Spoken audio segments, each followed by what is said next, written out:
Welcome to Royal Education Mission. हमारे YouTube channel Royal Education Mission पर आप सभी विद्यार्थियों का स्वागत है। और जैसा कि इससे पहले की वीडियो में हमने आप सभी को जानकारी दी थी कि हम इस चैनल के माध्यम से आप सभी को निःशुल्क कक्षाएं प्रोवाइड कराने का कार्य करेंगे। जहां आपकी पहली कक्षा 10 की मैथ की रहने वाली है। और इससे भी पहली प्रश्नावली शुरू करने से पहले हम आपको संख्याओं के बारे में समझाने जा रहे हैं, ताकि ये संख्याएं आपको जानकारी मिलने के बाद प्रश्नावली समझते समय किसी प्रकार की समस्या का सामना नहीं करना पड़े। सबसे पहले आपकी आती है प्राकृतिक संख्याएं। ये वास्तविक संख्या का ग्रुप है। प्राकृतिक संख्याएं, मान लीजिए आप किसी क्लास के अंदर बैठे हुए हैं और वहां आपसे बोला जाए एक विद्यार्थी को खड़ा करके कि भाई आप जो है बैठे हुए सभी बच्चों की संख्याओं की काउंटिंग करिए। तो काउंटिंग कैसे करेंगे? 1 2 3 4 5 6 7 8 9 10 ऐसे ही करते चले जाएंगे। तो जो आपकी संख्याएं हैं जो 1 से शुरू होने वाली हैं, जो 1 से शुरू होती हैं, 1 2 3 4 5 6 और जाती कहां तक है? ये अनंत तक जाने वाली हैं। अर्थात शुरू तो 1 से हो रही हैं लेकिन खत्म नहीं होती हैं। ऐसी संख्या आपकी प्राकृतिक संख्या कहलाती है। इसके बाद अगली संख्या आती है आपकी पूर्ण संख्या, जिनको अंग्रेजी में होल नंबर्स बोला जाता है। और प्राकृतिक संख्या को आपको नेचुरल नंबर कहा जाता है, जिसको एन से निरूपित करते हैं। पूर्ण संख्या और प्राकृतिक संख्या में बहुत थोड़ा सा अंतर है। जहां आपकी प्राकृतिक संख्याएं 1 से शुरू होती हैं, वहीं आपकी पूर्ण संख्याएं 0 से शुरू होती हैं।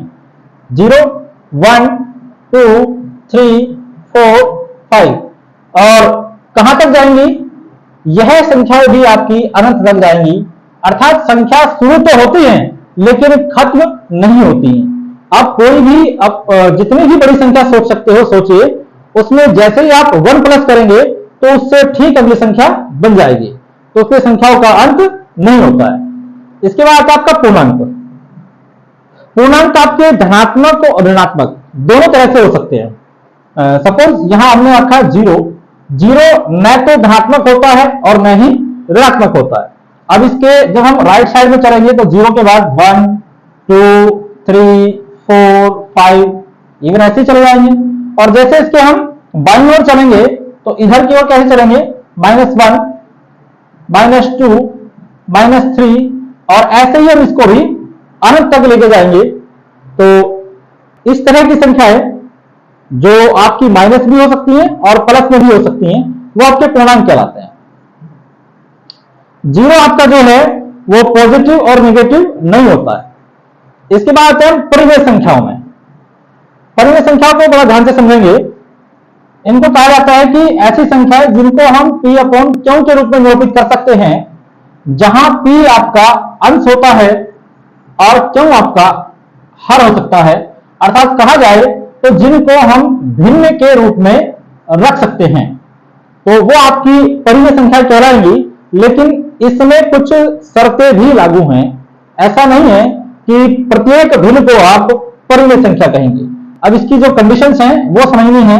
जहां आपका p अपॉन क्यू रखा हुआ है, तो पहली कंडीशन है जो आपका क्यू है वो कभी भी क्यू बराबर 0 नहीं होना चाहिए।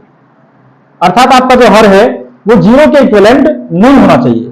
दूसरी कंडीशन है ये दोनों ही आपके पूर्णांक होने चाहिए। क्या होना चाहिए? पूर्णांक। p और q आपके पूर्णांक होने चाहिए, तभी आपकी ये परिमेय संख्या कहलाएगी। पूर्णांक से मतलब है यहां का 1 2 3 4 5 ये पॉजिटिव और नेगेटिव दोनों हो सकते हैं। ये आपके सकारात्मक नकारात्मक दोनों तरह की संख्या हो सकती हैं। लेकिन यही आपको कहा जाए कि √2 √3 √5 क्या यह भी परिमेय संख्याएं हैं? तो आपके मन में एक सवाल आएगा, किसी भी संख्या के अपवन में यदि हम 1 रख सकते हैं तो यह भी आपका परिमेय संख्या बन जाएगा। p अपॉन क्यू जो दोनों पूर्णांक होने चाहिए। अब जैसे कि √2 √3 √5 इस तरह की जो संख्याएं हैं ये अपने आप में पूर्णांक नहीं होते हैं। अब क्यों नहीं होते? इसको मेरा अपना एक लॉजिक है, मैं जो आपको समझाने के लिए बता रहा हूं। आप इसको ध्यान रखेंगे तो आपकी जो परिमेय संख्याएं हैं और अपरिमेय संख्याएं, इनको पहचानने में आप कभी भी गलती नहीं करेंगे। देखिए पूर्णांक यदि आप इसको तोड़कर देखिए तो इसका मतलब है पूर्ण अंक, पूर्ण अंक। अर्थात पी और क्यों, ये पी जो है आपका और क्यों जो है ये अपने आप में पूर्ण अंक होने चाहिए। जहां भी ये दोनों पूर्ण अंक है वो आपकी परिमेय संख्याएं डेफिनेटली मानी जाएगी। जैसे यदि आप √2 को, √3 को, √5 को, √7 को यदि आप इनको रूट से बाहर निकाल के लाएंगे तो ये अपने आप में पूर्ण संख्याएं नहीं रहेंगी। इनका मान जो है वो दशमलव वगैरह में आएगा तो ये पूर्ण अंक से बाहर मानी जाएंगी और तब ये संख्याएं क्या होंगी आपकी, ये ऐसी कंडीशन में आपकी अपरिमेय संख्याएं बन जाएंगी। जब आपने परिमेय समझ लिया तो इसका ठीक अपोजिट जो आपका अपरिमेय है। ऐसी संख्याएं जो परिमेय संख्याओं की शर्तों की पूर्ति नहीं करती हैं, जो परिमेय संख्याओं की शर्त पर पूरा नहीं उतरती हैं, वो संख्याएं आपकी अपरिमेय संख्याएं कहलाएंगी। इसके बाद आता है आपका भाज्य संख्या और अभाज्य संख्या। मैं थोड़ा यहां से ऊपर लिख देता हूं ताकि बोर्ड पर नीचे का हिस्सा कटे ना।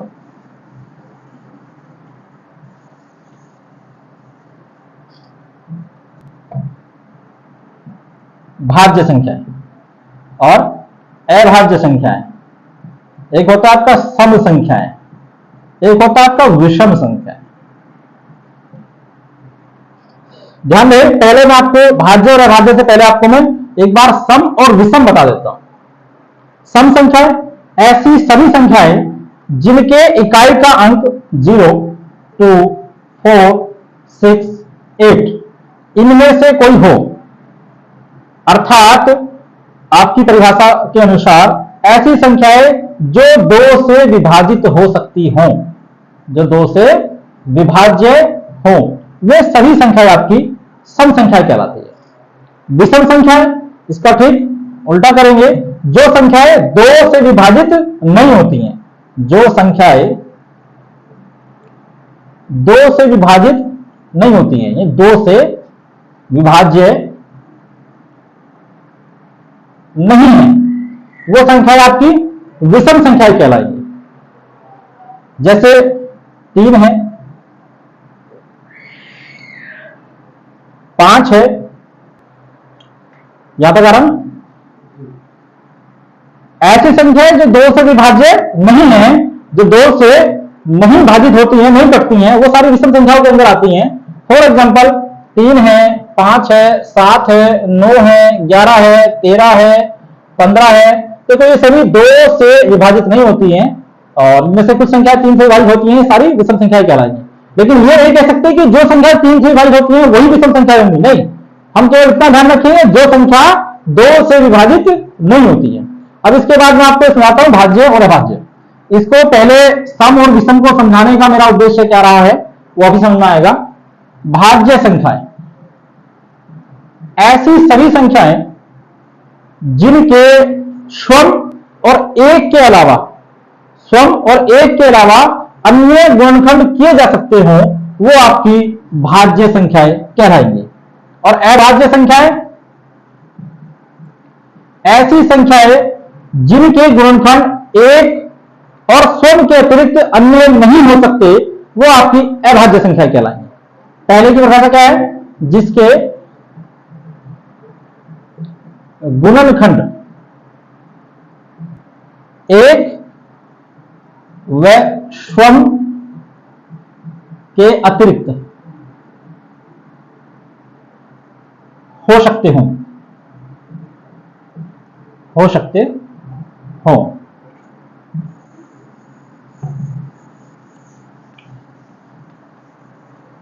जिसके गुणनखंड एक व स्वयं के अतिरिक्त हो सकते हो।